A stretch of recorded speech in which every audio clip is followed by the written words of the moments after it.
salsa steward. Tostitos, bring the party.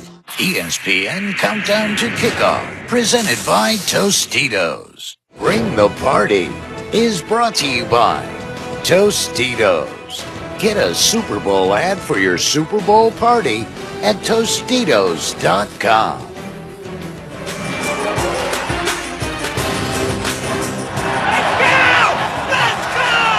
Let's go! He's a fiery competitor. He wants to win by any means, and nothing else matters. There's no distractions. Gotta play tougher, harder, tougher, everything. We gotta be perfect, all right? We are not finished. We are not finished, fellas. Do your job, right? We don't need to do the impossible. It's special to be out there in those kind of moments. We got this, huh? Whatever it takes.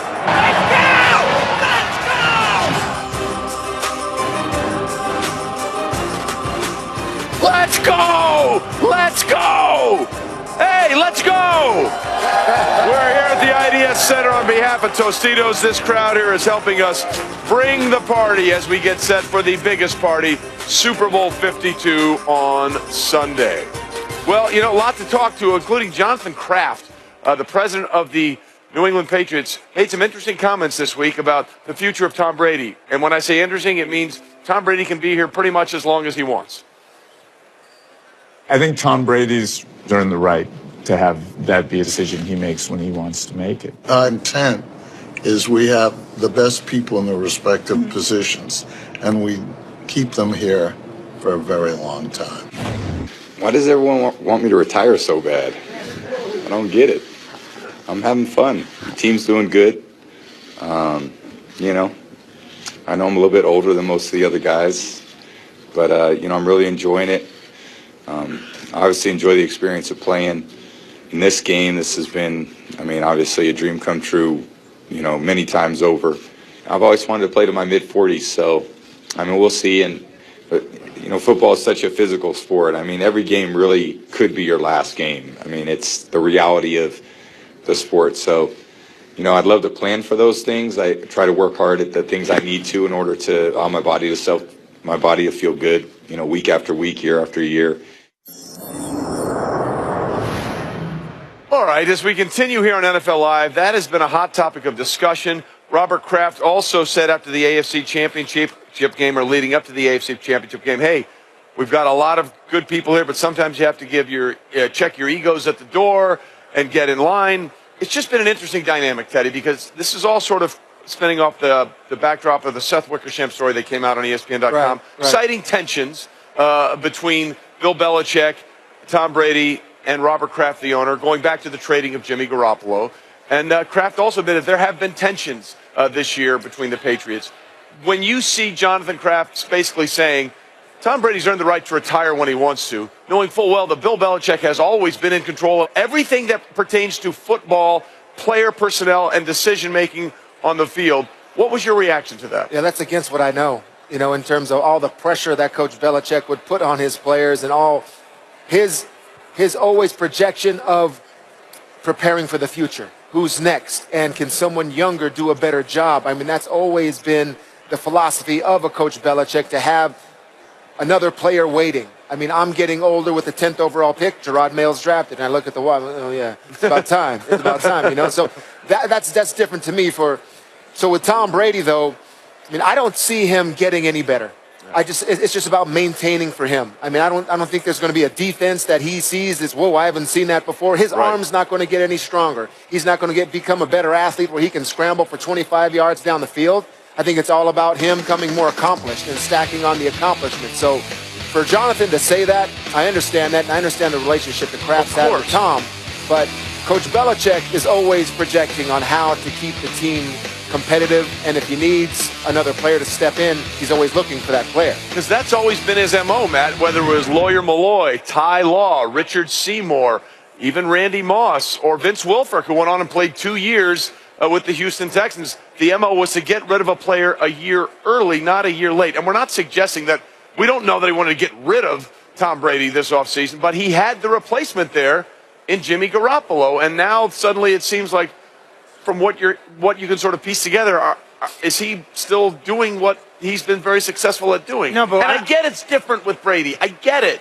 We all get that, but he is going to be 41 next year. Yeah, but that's just a number. That's just an age number. Eventually, it's not just a number. He's getting ready to maybe win another MVP, and if he wasn't suspended last year, he would have been MVP last year. He's playing it at MVP level, and the reason I believe that you hear Tom Brady say, yeah, I want to play into my mid-40s, is because he's sick and tired of people asking him this question about being 40 years old. I remember I was the quarterback of the Seattle Seahawks. I was turning 35 years old.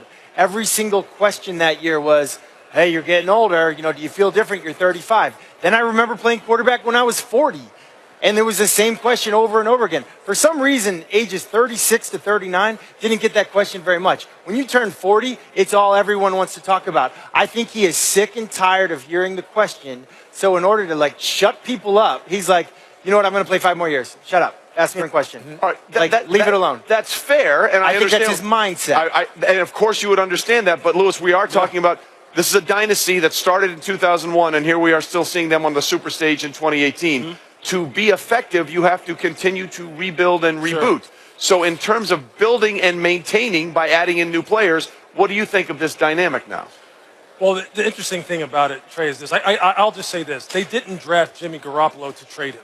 That wasn't the idea. Okay? Yeah. So they had a plan in mind. It's just that Tom is kind of throwing a wrench into it because you don't see any. Because he's still excelling. Yes. Exactly. And look, you would be really having your head in the sand to not honor the fact that there is a subjective and emotional component to it, as you've been saying. Right. When you have a guy like this who's the greatest of all time, the greatest winner of all time, it's hard to apply objective rules to him like he has done to Ty, to Teddy, to Richard, to Vince Wilfork, to many other guys. It's hard to do that. But they have to remember, and I'm not giving the Patriots advice, okay? I'm just saying, it would be very wise for them to remember what got them to this point, what got them on this dynastic run, and still be able to plan ahead and say, hey, look, Tom, there may come a time where Tom just says, hey, you know what?